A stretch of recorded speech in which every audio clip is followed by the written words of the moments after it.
ont-ils virent au drame dans la ville de Thiam, département de la Menoire, région de l'Ouest, accusés d'avoir consommé des fruits sans autorisation parentale.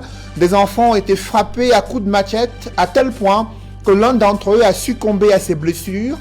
L'auteur de ces sévices corporels n'est autre que le père des victimes, insensible aux cris de détresse de son épouse et ses voisins. Nous en parlerons en ouverture de ce journal.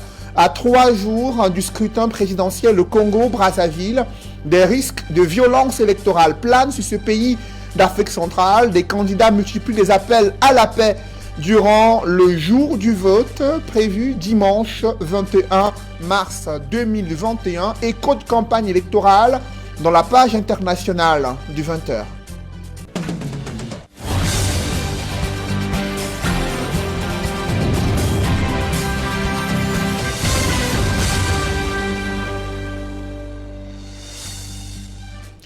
Merci de suivre cette édition complète de l'information sur Equinox Télévision. Ils étaient loin de se douter que la consommation de la banane leur ferait subir de tels sévices corporels. Des enfants frappés à coups de machette durant toute une nuit dans la ville de Thiam. C'est la punition du père de ces enfants, au point où l'un des enfants victimes de ces sévices corporels a succombé à ses blessures dans un hôpital. Le père bourreau de ses propres enfants a été interpellé. Son épouse a eu du mal à comprendre comment de tels actes de maltraitance ont été infligés à ses propres enfants. Reportage, le Clé de Sakem.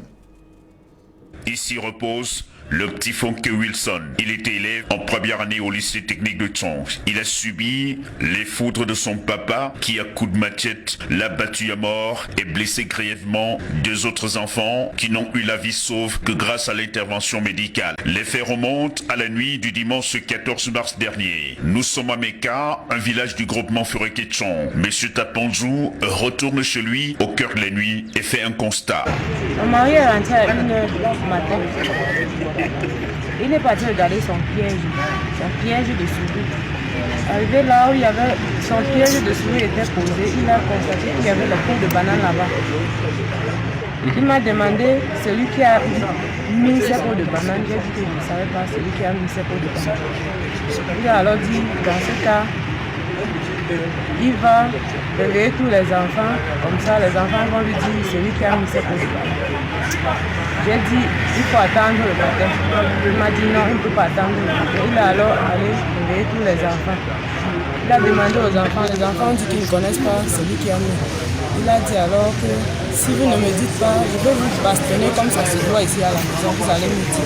Il va alors décider d'infliger une correction à sa progéniture, passant de la menace à l'acte. Il est allé dans la chambre, prendre la machette, ayant déjà fermé les portes et il a mis les clés dans les poches. Il a pris la machette, il a coupé les cordes sur sa moto. Il a déshabillé les enfants.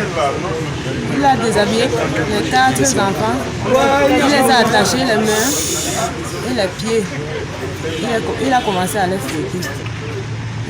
Quand j'ai crié, il m'a aussi donné le coup de fouet de machette. Que madame, allez vous coucher dans votre chambre. Je suis allée me coucher dans ma chambre. Après, quand il a détaché 3 enfants, il les a dit d'aller se laver et aller se coucher.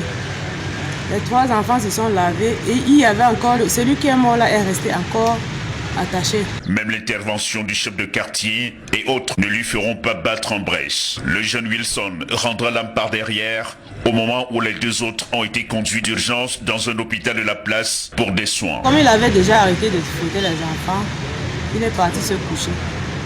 J'ai regardé, j'ai vu comment il dormait profondément. C'est là où j'ai fouillé ses poches. J'ai pris les clés, j'ai ouvert la porte et je suis sortie. Que je ramène alors celle qui est trop souffrante là à l'hôpital. Il est remonté vers 7 h, me dit madame, ton cadavre à la maison, tu peux aller l'enterrer. Voilà ce qu'il m'a dit.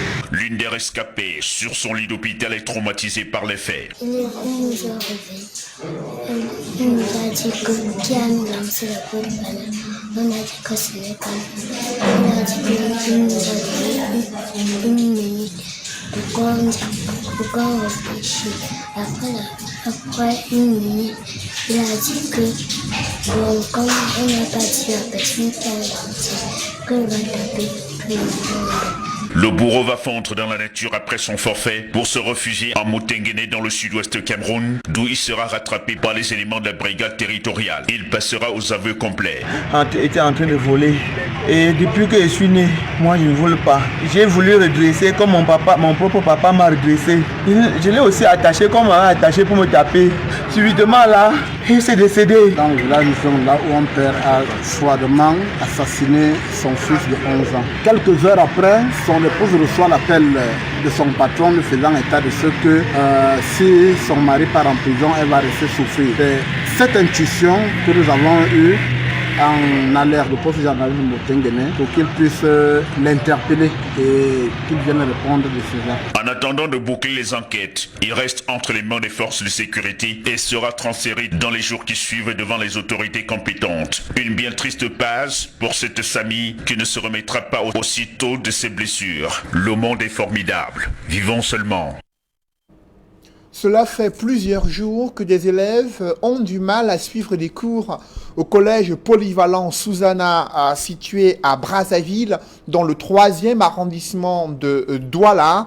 Et pour cause, des enseignants ont déserté les salles de classe pour s'insurger contre la dégradation de leurs conditions de travail entre salaire de catéchistes, harcèlement moral et abus d'autorité. L'intervention et l'arbitrage des autorités en charge de l'éducation n'a pas permis de calmer les esprits et cela risque d'impacter sur les performances de ces élèves durant les examens officiels qui interviennent d'ici quelques mois. Des précisions dans ce reportage de Dallas Kana et Vivien Tonfac. Collège polyvalent Susanna, à Douala-Brazzaville. Des élèves abandonnés à leur triste sort s'indignent à partir des balcons. Depuis lundi 16 mars dernier, ils n'ont pas vu l'ombre d'un enseignant dans leur salle de classe. En cause, un mouvement d'humains entamé par les seigneurs de la craie pour exiger la fin des injustices qu'ils subissent depuis des années. Bon, en fait, c'est les conditions de vie des enseignants du collège Susanna. Bon, en fait, les enseignants ont effectué un certain nombre d'heures. Les enseignants ont effectué un certain nombre d'heures et maintenant, à la fin du mois, lorsqu'ils partent donc pour toucher l'argent, le côté horaire qui était prévu, qui devait prendre, maintenant, ça rend compte, ce n'est pas ça qui est affiché. Je pense que c'est peut-être mon exemple où moi j'ai effectué une cinquantaine d'heures. Mais lorsque je me rends compte qu'on a pu afficher 24 heures. La coupe des salaires opérée par l'administration de cet établissement scolaire privé s'adosse également sur l'absence aux séances de prière dans cette église qui brille par son luxe ostentatoire. Donc quand tu ne viens pas à l'église, on te coupe le salaire parce que tu n'étais pas à l'église. Donc c'était ça le problème. Donc on te conditionne avec l'église. Tant que tu n'es pas à l'église, là, le salaire n'est pas donné. Et parfois encore, c'est une fondation. Ainsi, à la fin de certains mois, des enseignants pouvaient se retrouver avec 0 francs de salaire. Rendu sur le terrain, l'équipe d'Equinox Télévision a subi toutes sortes de menaces, notamment de ces 2 personnes, présentées comme des cadres de l'établissement scolaire. Jouant au téléphone, le principal n'a pas lui aussi souhaité parler de la situation tendue qui prévaut au sein de l'établissement scolaire qu'il dirige. Vos collaborateurs n'ont pas permis qu'on vous rencontre. Allô? Allô, monsieur le principal? À la délégation départementale du ministère des enseignements secondaires pour le Vouri, les responsables sont plutôt ahuris par les méthodes managériales qui violent les textes de la République, notamment le principe de laïcité auquel est astreint cet établissement scolaire. Au cours d'une réunion de crise, présidée par Moukala Fils, délégué départemental du MINSEC pour le Vouri, les responsables de cet établissement scolaire ont confessé leurs égarements. Toutefois, ils ont été sommés de revenir à la raison pour sauver l'avenir des centaines d'élèves inquiets à l'approche des examens de fin d'année. Depuis 3 jours, je ne fais pas cours parce qu'on n'a pas payé nos enseignants du CPS, du collège polyvalent Susanna. Et en plus, je suis en salle d'examen. Je souhaite qu'on verse là à nos enseignants. On les paye pour qu'ils nous donnent, ils nous enseignent. Si on n'a pas cours, on pourrait bien perdre nos examens l'année-ci. Donc on voulait bien vraiment avoir, on voulait vraiment que les enseignants, qu'on paye nos pour qu'ils viennent nous donner, pour passer sans, on ne peut pas vraiment avancer. Parmi les résolutions prises, il y a le paiement de l'intégralité du salaire des enseignants, la restitution des sommes prélevées dans le cadre de la mutuelle, du personnel qui a ensuite disparu. Une mission de la délégation départementale du MINSEC pour le Vouri devrait effectuer une nouvelle descente au sein de ce collège pour se rendre compte de l'application effective des résolutions prises. Affaire à suivre. Des abus d'autorité se multiplient sur les campus scolaires. En pleine crise sanitaire, plusieurs dizaines d'élèves ont été interdits d'accès au lycée technique de Babonnet dans la région de l'Ouest. Motif, défaut de présentation du gel hydroalcoolique. Cette décision surprenante du chef d'établissement scolaire suscite la controverse. Même l'utilisation du désinfectant de fabrication artisanale n'a pas été tolérée. Dès lors, des questions fusent. D'où vient l'application de cette règle avec tant de rigueur?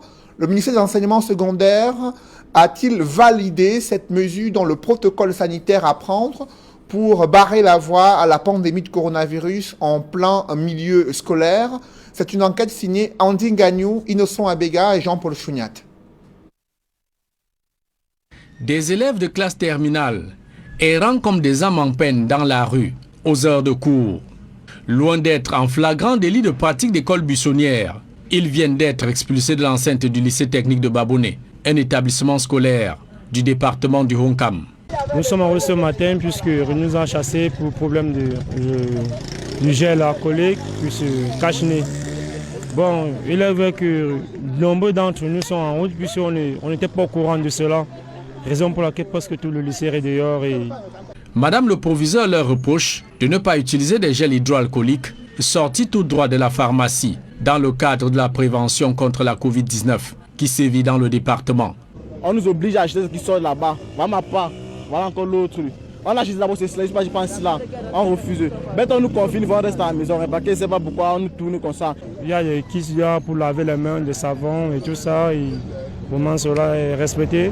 Mais c'est au niveau des gels que nous demandons maintenant d'acheter, que nous n'en avons pas. On s'est levé un coup comme ça, on nous demande de l'acheter et on n'en a pas. La mesure sortie de nulle part choque les concernés et leurs familles. Aîné d'un de ses élèves, ce conducteur de moto est dans tous ses états pour cette décision qui pénalise tous ses élèves par ces temps de conjoncture difficiles.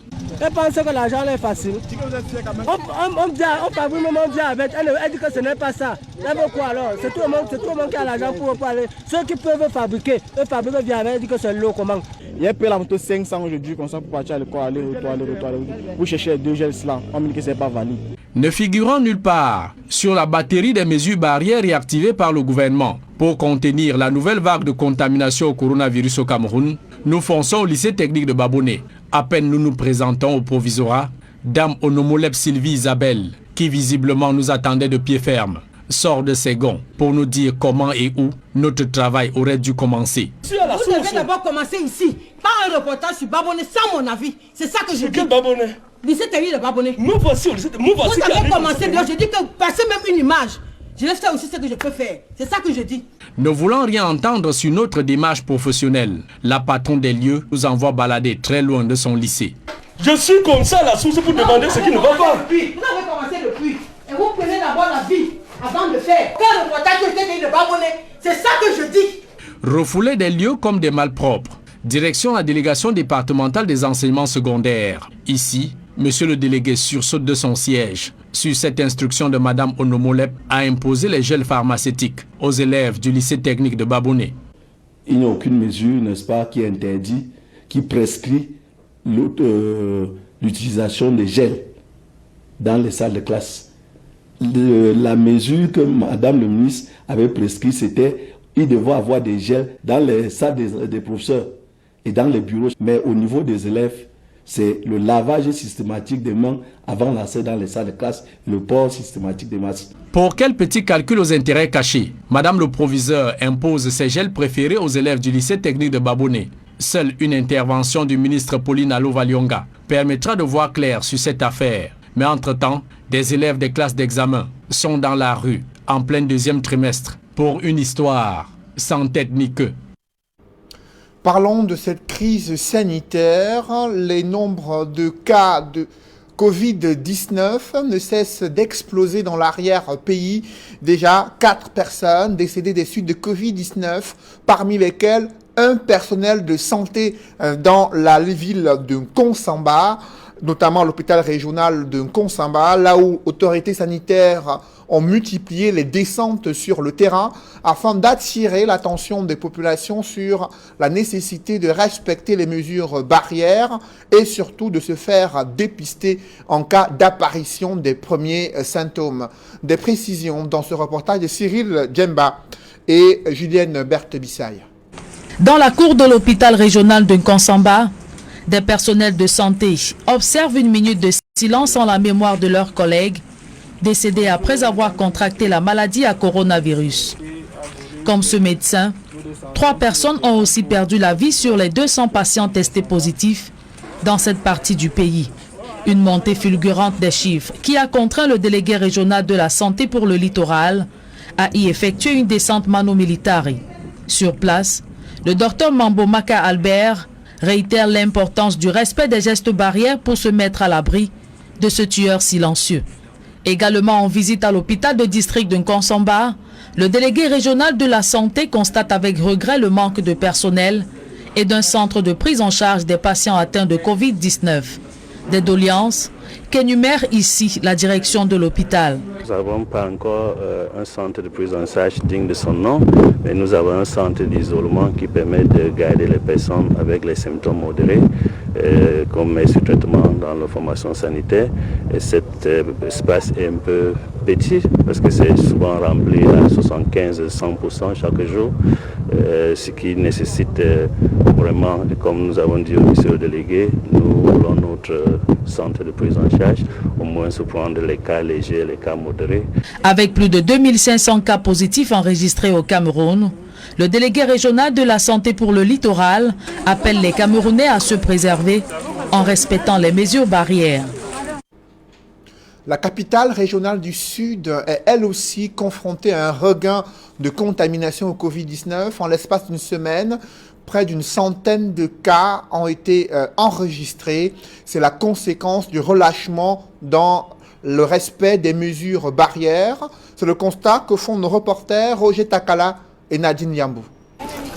À Ebolova, dans la région du Sud, les populations subissent de plein fouet les conséquences du relâchement des mesures barrières contre le coronavirus. Dans les rues, espaces marchands et agences de voyage, le non-respect de la distanciation sociale, le port du masque et le lavage des mains sont bafoués par les usagers, s'exposant au risque de contamination. Le cache-nez, nous on porte ça au sud parce que le gouvernement nous oblige à le porter. Comment tu vas respirer en portant un tissu qui te couvre le visage? Je ne sais pas. Si on va continuer vraiment à supporter, c'est plutôt les cache-nez là qui vont nous tuer. À l'entrée de plusieurs administrations publiques et même entreprises, le dispositif de lavage des mains est quasi inexistant. Or, la ville d'Ebolova est confrontée à une recrudescence des cas de coronavirus ces derniers jours. En l'espace d'une semaine, plus de 80 personnes ont été dépistées positives. En ce mois de mars 2021, le chef-lieu de la région du Sud franchit la barre des 1000 cas avec une vingtaine de morts. Face à l'augmentation fulgurante de nouvelles infections, le gouverneur de la région du Sud s'est rendu dans les marchés, agences de voyage, pour mettre en garde tous ceux qui ne respectent pas les mesures barrières. Je ne veux plus voir dans notre région des gens qui ne portent pas de masque du tout ou qui portent le masque sous le menton. C'est pour ça que je suis venu vers vous pour vous en parler. Ce n'est pas une fantaisie, parce que la maladie est bien réelle. Félix Nguélé insiste par ailleurs sur le port du masque lors des manifestations publiques. Au cours d'une réunion de crise avec les responsables d'agences de voyage et transporteurs, le gouverneur de la région du Sud a rappelé la nécessité de mettre en pratique les mesures gouvernementales. L'église à Ebolova a également été appelée à jouer un rôle capital dans la lutte contre cette pandémie mondiale en prêchant un message responsable et à veiller à l'application du strict respect des gestes barrières. Devant cette progression de la pandémie de Covid-19, l'administration du vaccin AstraZeneca est-elle la priorité? Non, répond le Conseil scientifique des urgences de santé publique qui exhorte le gouvernement à attendre un délai d'observation supplémentaire pour apprécier l'évolution du vaccin à travers le monde. Selon ces experts, la priorité doit être la création d'un système national de gestion de l'épidémie afin de maîtriser la progression du Covid-19 au Cameroun. Mitterrand et Donald Brice Kamgan. Son avis a été attendu après la controverse liée au vaccin AstraZeneca. Après réunion, le Conseil scientifique des urgences de santé publique demande, je cite, un délai supplémentaire d'observation avant l'utilisation éventuelle du vaccin au Cameroun. L'organe consultatif logé au ministère de la Santé publique dit avoir ouvert des investigations qui lui permettront de réexaminer la pertinence de l'utilisation du vaccin suédo-britannique en terre camerounaise. Combien de temps faudra-t-il? Le rapport d'une page transmis au gouvernement est muet sur le sujet. A l'inverse, le Conseil scientifique révèle des défaillances des pouvoirs publics sur la lutte contre la pandémie. L'instance note que le pays n'a pas de système national de veille épidémiologique. Il est urgent de le mettre en œuvre, recommande le pôle des experts qui détaille les composantes d'un tel système. D'abord, la conduite des enquêtes de séroprévalence pour estimer l'ampleur de l'immunité collective. Une surveillance génomique afin de cartographier les variants du virus. Et enfin, un contrôle de qualité systématique des médicaments utilisés dans le protocole national de prise en charge des malades. Le Conseil conclut par ailleurs que les mesures barrières en vigueur dans le plan de riposte national sont les moyens les plus efficaces contre le Covid-19, les vaccins en cours d'administration ne garantissant pas la rupture de la transmission du virus. Dans le reste de l'actualité, c'est un statu quo à l'Assemblée nationale. Kavaï et Guédibril remplit au perchoir avec 147 voix exprimées en sa faveur contre 15 bulletins nuls. À peine plébiscité, le président de l'Assemblée nationale témoigne d'abord sa gratitude au chef de l'État. Compte rendu, Joël Essengue et Aïk Cyril. Pas de suspense à l'Assemblée nationale. Je déclare élu président de l'Assemblée nationale du Cameroun le très honorable Kavaï Yégué Djibril. Seul candidat à sa propre succession, Kavaï Yégué Djibril remporte le scrutin avec 147 voix pour et 15 bulletins nuls sur un total de 162 votants. Installé au perchoir, le président nouvellement élu remercie non pas ses électeurs, mais plutôt le président de la République. Ma profonde gratitude, je l'adresse humblement et avec déférence à son Excellence M. Paul Biya, président de la République du Cameroun, chef de l'État. Je lui dis infiniment merci. Encore merci et 3 fois merci. Sur les raisons des remerciements adressés à Paul Biya plutôt qu'à ses électeurs, Kavaï Yégué Djibril s'explique. En m'accordant l'investiture du parti pour l'élection qui vient de se dérouler, il a une fois encore manifesté sa très haute confiance à l'endroit de mon humble serviteur que je suis. Malgré tout, Kavaï Yégué Djibril promet d'être le président de tous les députés, qu'ils soient de la majorité ou de l'opposition. Que vous soyez du RDPC, la parti majoritaire, ou de l'opposition, comme on parle le passé, je serai toujours et pour tous le président de l'Assemblée nationale du Cameroun. Député depuis 1970, Kavaï Yégué Djibril, 81 ans, est élu pour un énième mandat à la tête de l'Assemblée nationale du Cameroun. Et Marcel Niat Ndjifendi a été réélu cet après-midi à la présidence du Sénat avec 85 voix sur 93 votants. 8 bulletins nuls ont été enregistrés. Après quasiment un an d'absence, le président du Sénat réélu a signé son retour parmi ses collègues parlementaires. Malgré son état de santé, il a tenu à prononcer un discours de circonstance.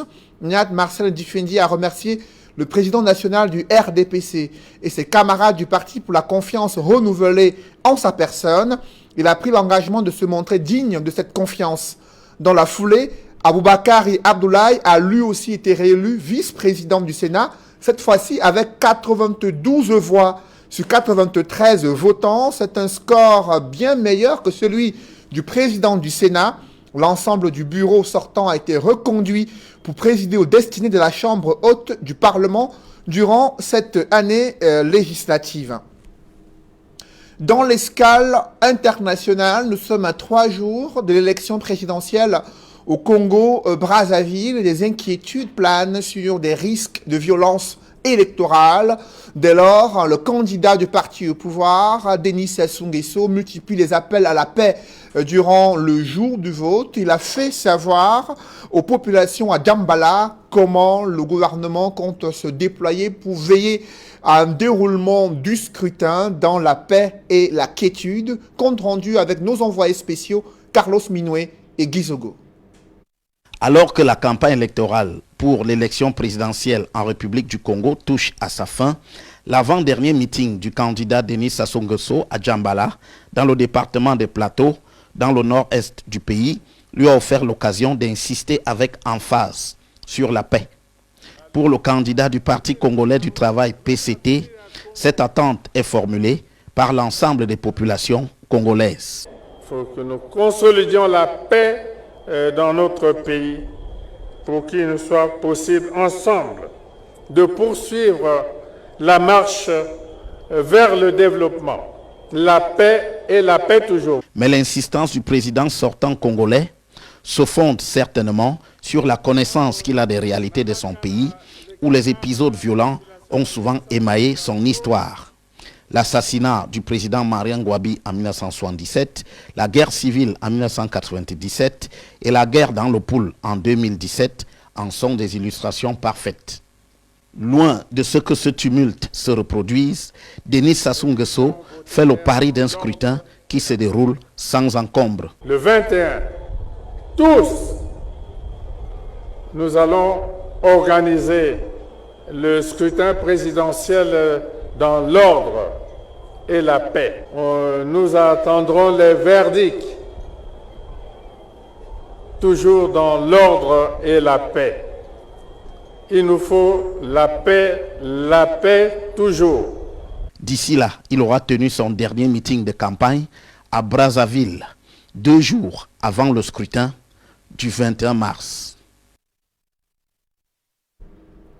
Et précisons que dans le cadre de cette élection présidentielle, vous suivrez l'entretien que le ministre de la Communication du Congo a accordé à nos envoyés spéciaux à partir de 21h sur Equinox Télévision. Ils reviendront sur le bilan du dernier mandat en cours, dernier mandat de Denis Sassou Nguesso, président sortant, le bilan de la campagne électorale et également les perspectives pour le prochain mandat présidentiel s'il venait à être réélu à la tête de son pays.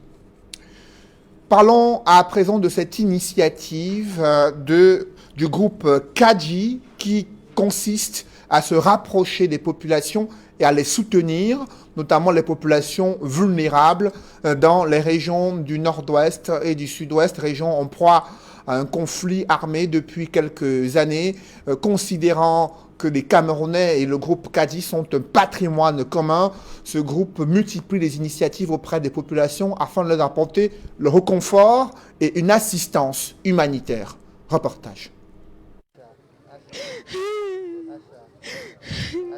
Ce sont des larmes de joie qui coulent sur les joues de cette dame. Des larmes de remerciement pour elle et les 28 personnes qu'elle abrite depuis 4 ans. Un don inestimable, c'est tellement peu, mais tellement important. Very, very happy. It is a privilege that the foundation of Fortuna Kadji, that they are here. Honestly, when I see what has been offered to me, it's really marvelous.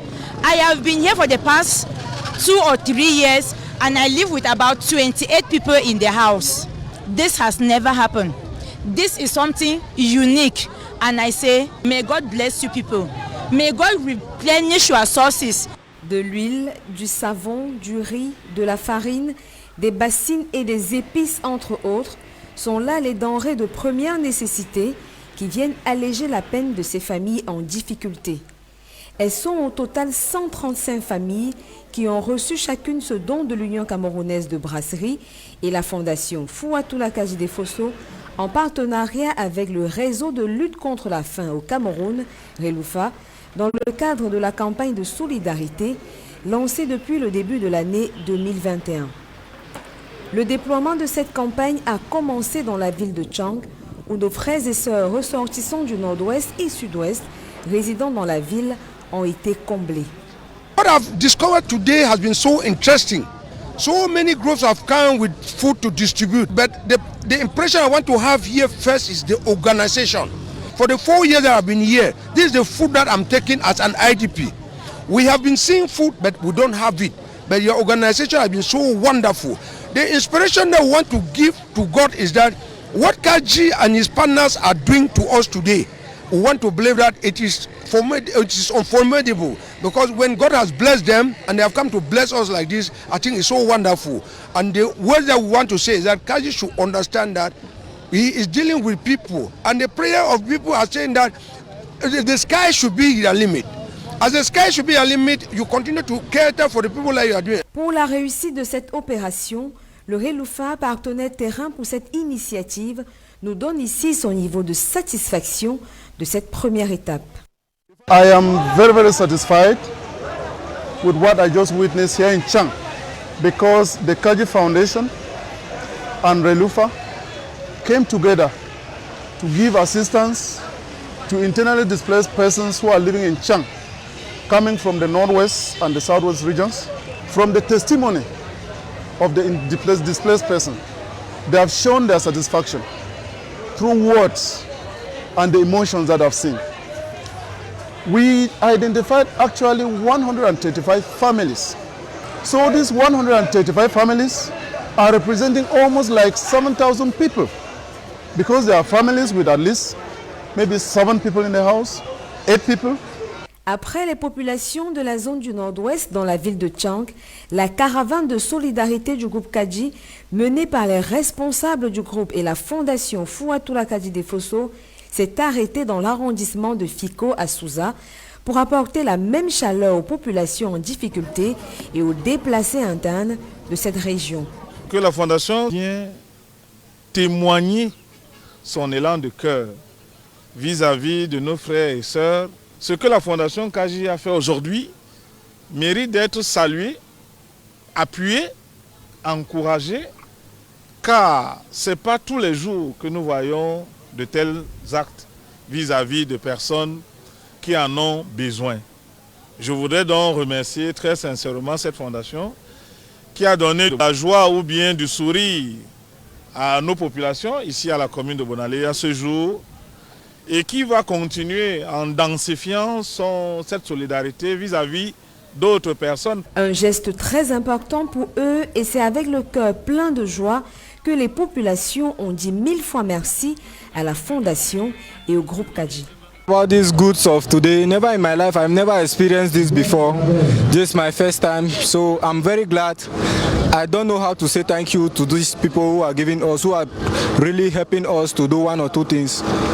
Thank you very much. I want to appreciate, I want to encourage others. Population of Souza, IDP, we are greatly overwhelmed with the Kaji Foundation for this wonderful gesture that they have come to help us, to help mostly the displaced people. Count your blessings, name them one by one. Count your blessings, see what God has done. C'est sur un chant et une note d'espoir que les familles ont remercié la Fondation Fouatoula Kajide Fosso pour ce geste de solidarité. Notre patrimoine, comme le dit le désormais célèbre slogan de la marque Kajibir, c'est nous-mêmes. La campagne est prévue pour s'étendre sur de longues semaines, selon les dires des responsables du groupe Kaji. Rendez-vous donc aux prochaines étapes, celles de l'Est et de l'extrême nord.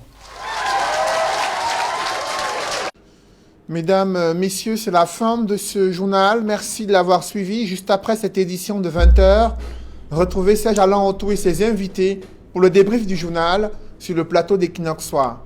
Serge Alain. Des coups de machette pour avoir consommé des fruits sans accord parental. C'est la punition mortelle qui a été infligée à des enfants dans la ville de Thian par leur propre père, à tel point que l'un d'entre eux, il avait à peine 11 ans, a été transporté à l'hôpital dans des conditions de santé qui s'étaient dégradées. Il a rendu l'âme, son père a pris la clé des champs, la mère des enfants désemparée a tiré la sonnette d'alarme après les investigations de fins limiers de la police et gendarmerie.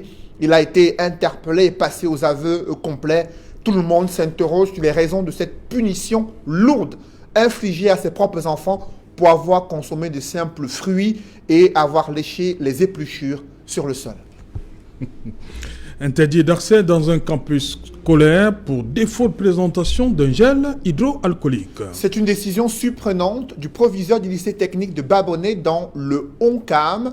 Même l'utilisation d'un désinfectant de fabrication artisanale n'a pas été tolérée par le proviseur. Durant nos enquêtes, elle a refoulé l'équipe d'Equinox Télévision qui a poursuivi son enquête, est allée auprès des autorités en charge de l'éducation dans le Oncam. Celles-ci ont désavoué le proviseur.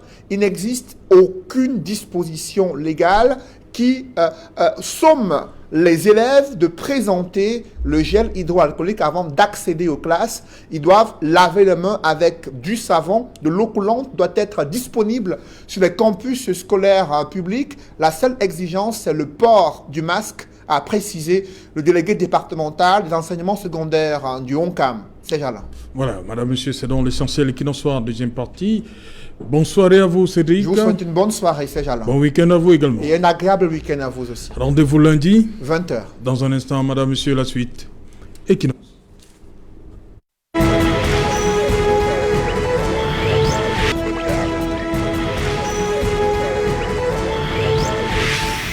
Retour sur le plateau, deuxième partie, c'est le débrief du journal. Nous sommes en compagnie de Eric Yombi en plateau à Douala et Prince Joël Mokage. Prince Joël Mokage, vous avez regardé ce qui s'est passé. On commence par la maltraitance. Ça vous est souvent arrivé de subir une telle punition parce que peut-être vous avez ouvert la marmite. C'est ça? Mais pas jusqu'à ce stade quand même. Sure. It's very normal that parents used to feel that the cane is the only way to sanction children. I've also been sanctioned. I've been sanctioned by my mom. But I think that going to the extent to kill a child, this is the first case I'm getting, that a parent, a biological. I think that maybe if the investigation could still continue, they may still need to find out whether the man who killed that child is a biological father of the child. Because I will not understand how a father would take a machete and kill his own child because of mango. It is not heard. It's not of anywhere where people are looking for children all over that a father kills his own child. I think that Serge, there is more to this than meet the eye. There is more to it because it doesn't enter my ear very well. Voilà, une punition excessive, Eric Gambé. C'est malheureux qu'on en arrive là. C'est malheureux parce qu'on a un enfant qui décède dans un environnement où il y a beaucoup de personnes, d'adultes qui aimeraient eux-mêmes être des parents. Vraiment qu'est-ce que c'est difficile. Mais c'est également un appel à tous les parents pour que, de manière modérée, lorsqu'ils veulent infliger une sanction aux enfants, franchement, qu'ils fassent preuve de retenue.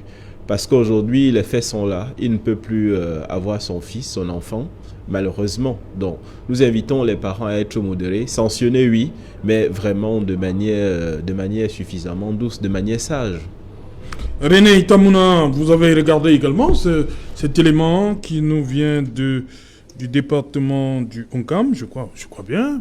René Itamouna, votre sanction, votre appréciation des faits qui ont été présentés dans le journal de Cédric Noufelé. On sait comment, dans votre société où vous vivez là-bas, comment ce genre de faits ou bien de gestes peut être interprété. peut être sanctionné.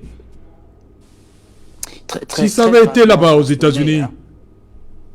Très gravement sanctionné. Vous savez, ici, on sanctionne même les crimes commis sur des animaux domestiques, à plus forte raison sur des enfants de cet âge-là. Peut-être que le père souffre d'une maladie mentale qui n'est pas déclarée. C'est très malheureux. Moi-même, j'ai des enfants, des neveux, et voilà, c'est très dur d'apprendre de telles choses. C'est très, très dur. Très, très dur. Vraiment, c'est un appel qu'il faut lancer, comme M. Yumbila vient de le faire, aux parents, aux aînés, de vraiment prendre soin des plus petits autour d'eux et de vraiment ne pas lever la main au point de prendre, d'ôter la vie à des plus petits. C'est très dur. La justice, quel sort peut être réservé à ce genre d'acte pour un parent qui il va peut-être vous dire que bon, il ne s'attendait pas au pire, hein? Est-ce que prendre la machette déjà pour corriger un enfant, est-ce que ça passe dans votre tête? No, I think first of all that the law is a law, and ignorance of the law is no excuse. If they say that do not urinate here, and you urinate and say you are an illiterate and you could not read, the law sanctions you. The first thing is that a father decides to punish a child and thinks that a machete is one of the tools through which the child can be punished. It already shows a kind of intention. Il a vu ça à la télévision.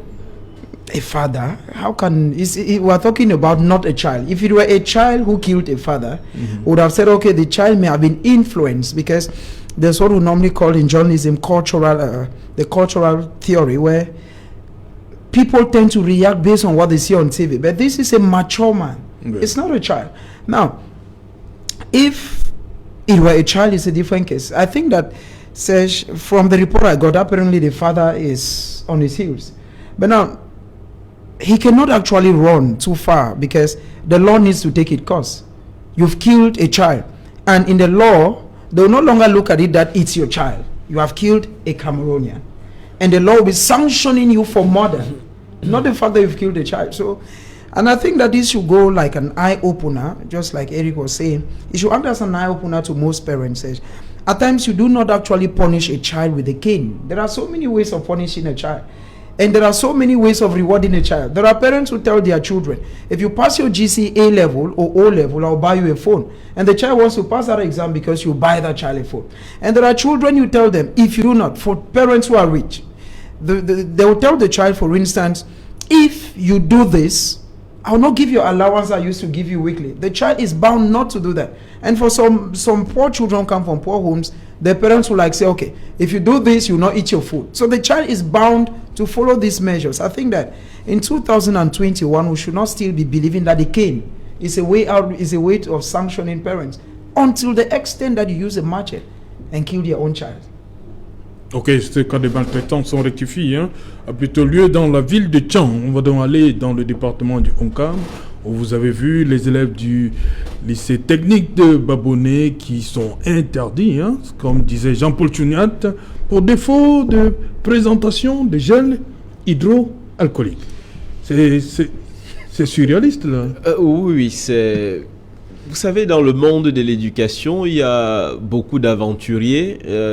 Certains les appelleraient même des parvenus.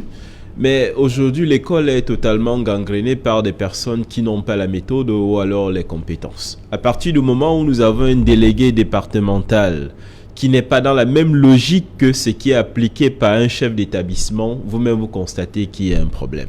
Vraiment vivement que nous ayons des comportements beaucoup plus citoyens, des comportements moins mercantilistes, j'ai même envie de dire des comportements humains. Parce que à partir du moment où on est dans des zones où il y a des difficultés vraiment financières importantes, et surtout qu'il y a des mesures précises, adéquates qui ont été prises, c'est-à-dire avoir de l'eau et du savon au sein de l'établissement, précisément parfois à l'entrée de certaines salles de classe, je pense qu'on peut se donner déjà la mesure, n'est-ce pas, pour gérer ces choses autrement. À partir du moment où on exige un gel, et semble-t-il ça viendrait, n'est-ce pas, d'un endroit, d'un espace de l'établissement, on peut bien s'imaginer qu'il y a un main de l'administration derrière qui gérerait quelque chose. Et vraiment, sur cette base, c'est nauséabond. vivement qu'on soit débarrassé de ce genre de comportement au sein de l'école. L'école souffre énormément en ce moment, qu'on ajoute encore à ceci, n'est-ce pas, des problèmes qui n'en valent pas la peine. Ok, René Itamuna, sur cette situation, interdit d'accès dans le campus parce que ils n'ont pas présenté de gel hydroalcoolique. Cela se passe de commentaires. Monsieur Yumbi a tout dit, vraiment cela se passe de commentaires. Ça me fait penser à des professeurs émérites que nous avons connus dans le secondaire, les proviseurs Ntom-Edouard, les censeurs Imele, Madame Nengue, les professeurs Ngando, les professeurs Boleboutake, les professeurs qui nous ont formés, qui nous ont fait respecter notre vie scolaire, qui nous permettaient de respecter l'enceinte de notre établissement scolaire. Je ne comprends pas comment aujourd'hui on en arrive là. Il y a peut-être un manque de culture, il faut peut-être réapprovisionner, recultiver, réenseigner ceux qui encadrent la jeunesse camerounaise aujourd'hui. Et c'est pour ça qu'il est important de continuer de rappeler aux gens que chacun a sa place dans la société, dans tous les combats de notre société. Moi, ça se passe de commentaires. Je ne saurais, c'est vraiment surréaliste, comme quelqu'un l'a dit, ou vous-même vous l'avez dit tantôt. Ces professeurs que moi j'ai connus, les professeurs que nous avons connus, n'auraient jamais pensé à faire de telles choses. Jamais, jamais, jamais, jamais. Jamais. Et je n'ai pas plus à dire, Serge Alantou. Vraiment, je suis déçu. Ça se passe de commentaires. Qui a pris la décision, René Itamuna, pas l'enseignant? C'est l'enseignant qui a pris la décision, vous dites, c'est cela? Je ne vous ai pas bien entendu. Ok. Bon, vous avez vu, le chef d'établissement était complètement remonté là, contre notre équipe au lycée technique. Vous comprenez son attitude? The problem is, I just feel that the principal has been caught in her own trap. Apparently, she was thinking that what she was doing was going to end within the campus. And having cameras come on. Après notre tournure, après le 20h de That's what I'm saying. Sure. Because the truth is that, Serge, we should be able to say that the media remains a very powerful tool. Because each time you present yourself, I went to Mbongo where I cover the story. Now, each time you present yourself to an authority that I am, the word journalist creates a lot of problem in Cameroon.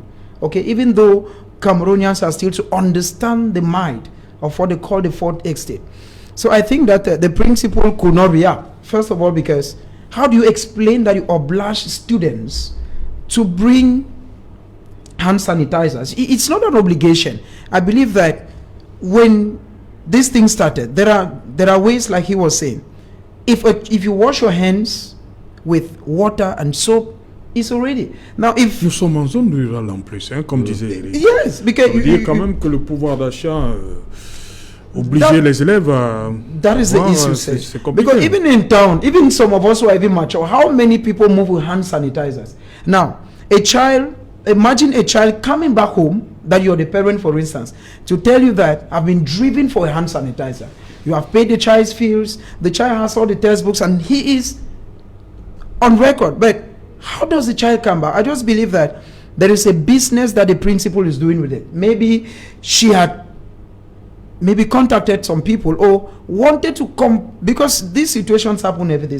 We've had situations where teachers, even when we're students, where they tell you, you must use this particular textbook. You must use this particular handbook. Why? Because the person who comes with the book has stricken a deal with the principal, and the principal, for instance, if the book is 1.5, if she sells even 100 of those copies, she may be having even 300 francs in a copy. So I still believe that there is something in this thing. I do not see how a principal can send off students because they don't have a hand sanitizer. René Itamuna, on fait notre dernier tour de table. René, dites-nous comment on sort de la crise anglophone. Merci encore. On sort de la crise très humblement. Il faut que tous les acteurs de notre vie sociale et politique redeviennent un peu humbles. Les accusations de qui a fait mal, qui n'a pas fait assez, ne suffisent pas aujourd'hui, ne nous amènent nulle part. Il faut que nous comprenions, s'il est possible, quelle est la stratégie que le gouvernement a adoptée, voir comment chacun de nous, dans son quotidien, peut l'accompagner, que ce soit les acteurs politiques ou les entrepreneurs ou encore les travailleurs sociaux ou les journalistes ou les autres acteurs de notre vie société civile. Il faut vraiment que nous soyons humbles. S'il y a des solutions qui sont près de la main, il faut les prendre. S'il y a une main qui est tendue, il faut aller vers cette main-là et l'adopter. Le président a parlé d'un changement graduel.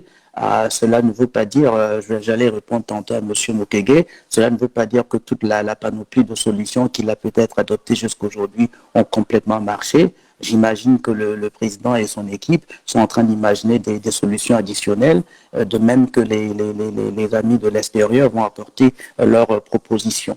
Mais comme M. Yombi l'a dit tantôt, et j'apprécie vraiment son point de vue, il faut également trouver au niveau du Cameroun des acteurs majeurs qui peuvent participer à résoudre ces problèmes-là.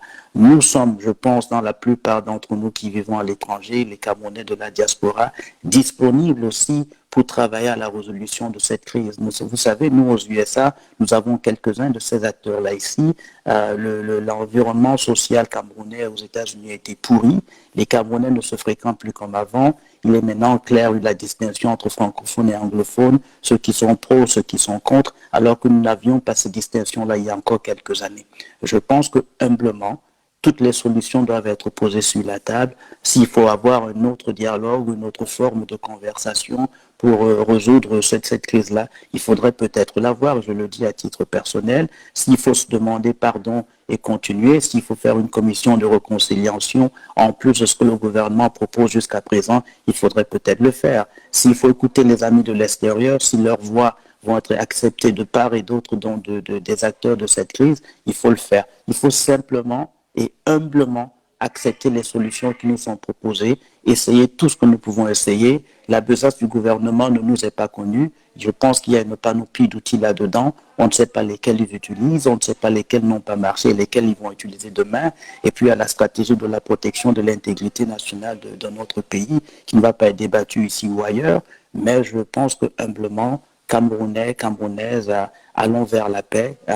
Si vous voulez que nous mettions à genoux du côté francophone pour que les anglophones aient l'entière confiance que nous voulons vraiment écouter, construire quelque chose ensemble, parce que notre avenir est ensemble, on se mettra à genoux et continuera la marche du progrès pour tous les Camerounais, francophones, anglophones, peu importe. Merci. Ok, une question peut-être personnelle avant de partir en une minute et demie. René Itamouna, vous vivez aux États-Unis depuis beaucoup d'années, on va le dire comme ça. Comment vous vivez là-bas? La communauté camerounaise vit cette crise dans le nord-ouest et le sud-ouest. Quels sont les rapports? Est-ce que quelque chose a changé entre francophones et anglophones? Malheureusement, comment vous vivez ça là-bas? Malheureusement, cela a gravement changé. Nous avons des amis anglophones et originaires du nord-ouest. J'en connais une qui est responsable du RDPC, dont la tête avait été mise à mort. Je connais des francophones qui n'ont plus certains de leurs amis anglophones. Je connais des anglophones qui ne se fréquentent plus entre eux. Je connais des familles qui se sont divisées. Je ne vais pas citer les noms ici. Et c'est très grave. Nous le vivons très très mal. J'ai eu la chance d'assister à la réunion pour la préparation des thèmes de grand dialogue national. J'ai failli être attaqué au portail de l'ambassade du Cameroun à Washington. J'ai failli être attaqué parce que j'étais en train d'aller passer la porte du portail de l'ambassade du Cameroun. J'ai failli être par des gens que je connaissais, malheureusement. Donc on le vit très très mal. Je suis sorti d'événements souvent où il y a des frères ou des sœurs anglophones qui me disent cher frère, cher ami, s'il te plaît, dépose-moi. Je n'ai pas pu venir avec ma voiture de peur qu'on me la casse. Parce que je suis, soi-disant, pris comme quelqu'un qui soutient la République à l'encontre de toute ma communauté. Pourtant, nous ne sommes qu'une seule communauté. C'est très, très dur, Serge Alain-Routou. La dernière fois que le sénateur Mbelamoki est passé aux États-Unis, à la fin d'une réunion, il m'a pris la main, il m'a dit, cher frère, comment vous faites des réunions aux États-Unis comme vous venez de faire, sans parler en détail? Et là, j'ai un peu la chair de poule. Comment vous pouvez faire des réunions? Il me dit, terminez vos réunions, sans parler au détail près des souffrances que les enfants et les femmes qui sont à Ground Zero connaissent dans notre département, dans ce département, dans les régions du nord-ouest et du sud-ouest. Et littéralement, il avait les pleurs aux yeux. Quand vous avez un sénateur comme Mbelamoki qui vous prend la main, il vous parle des difficultés qu'il connaît sur le terrain. C'est très, très dur. Et en plus, il se fait insulter quand il est ici, parce qu'il vient d'expliquer la position qui est celle du Cameroun, les possibilités d'améliorer la vie des Camerounais qui sont à Ground Zero. C'est très, très dur. Et nous le vivons très, très, très mal, Serge Alain Autou. Et je vais profiter pour dire une seconde un petit mot sur la vie politique du RDPC. Nous sommes en train, comme le reste du parti au Cameroun, en train de faire dans nos commissions de validation pour voir à quel niveau nous sommes avec nos organes de base, qui est encore membre, qui n'est pas membre, où sont les nouveaux membres. Et même dans cet exercice-là, on se fait traiter de tous les noms d'oiseaux quand on reprend contact avec les membres de la base. Et il faut rappeler aux gens que voilà, on a beau être RDPC, mais ce qui nous lie est plus fort que l'appartenance à un parti politique. Ce qui nous lie, c'est notre cordon ombilical, c'est le sang que nous avons versé pour ce pays qui est le nôtre aujourd'hui, ou plutôt le sang que nos parents auraient versé pendant nos naissances. Et donc voilà, c'est très dur, cher Alain Autou, mais nous restons humbles et gardons les yeux vers le ciel avec l'espoir qu'un jour ou l'autre, peut-être avant la fin de cette année ou le début de l'année prochaine, les Camerounais se reprendront la main. Ayant perdu notre innocence, nous pourrons recommencer une vie d'adulte ensemble dans un pays qui sera le nôtre pour nous tous. René Itamouna, je rappelle que vous êtes à York, en Pennsylvanie. Merci d'avoir accepté une fois de plus de nous accompagner pour cette autre édition Equinoxoir. D'abord, Prince Joël Mokage, vous êtes toujours pour le dialogue, une solution politique. It's very simple. If we want the crisis to end, the first thing is to accept there is a crisis, because the government is still to accept. Mais je crois quand même que sur ce plan-là, le discours a évolué. Voilà. There's evolution, it's true, because we should be able to say that the Anglophone crisis is a taboo subject at the National Assembly. We have parliamentarians, lawmakers from the Northwest and the Southwest who never say there is a problem in the Northwest and the Southwest. I believe it is time that parliamentarians do maybe what Honorable Weber did. Challenge the speaker. Tell him there is a problem. My people are dying. There is a problem. And there is need for a genuine and inclusive dialogue. A dialogue not like what we saw. Because if you look at what happened from the 30th to the 4th, it's very clear, Serge. You saw a majority were either ex-ministers or current ministers. It's very true. You do not call for a dialogue and there is no strange face. There is nobody amongst the 8-man committee who is a new face. All of them were faces that we already know. Either people are in the government or people who had once worked with the government. So I think that if we want to talk about a dialogue, we should first of all be sincere. Sincere, like, let us come without any bias. The government said you should not say no federalism. The separatists say we are coming to say separation. It means that if there should be a dialogue, let the two parties come with nothing on their mind. They come and meet just like it was done in Fumban. This is what we think. This is what I think. At the end of the day, let them strike a balance in the presence of a third party. Because everything that took place for the union, there was always a third party. And there is this aspect of the fact that says, I believe that the crisis, nobody wins when there is a war. It is high time the President of the Republic accepted that there is a crisis. If you listen to what he says progressively, it means, and there is always this aspect of appreciating a professional army. No army is professional when it killed its own. An army is meant to fight people who come against a country. Even if people took up arms, they are not strangers, they are still Cameroonians. And what they are revendicating, it's legal, it's there. Even a blind man can see. Comment on fait donc pour arrêter toutes ces exactions qu'on a souvent vues? Comment on fait? Is to accept that there is a problem. Non, je parle des exactions. Comment on fait? To stop the killings? Oui. To stop the killings, when you talk with these guys who have picked up arms, the first thing you need to know is that if you even go into history lane, you would agree that most Africans who fought for their independence, it started like ideology. Then Kwame Nkrumah told, then Jomo Kenyatta's. It was just an idea.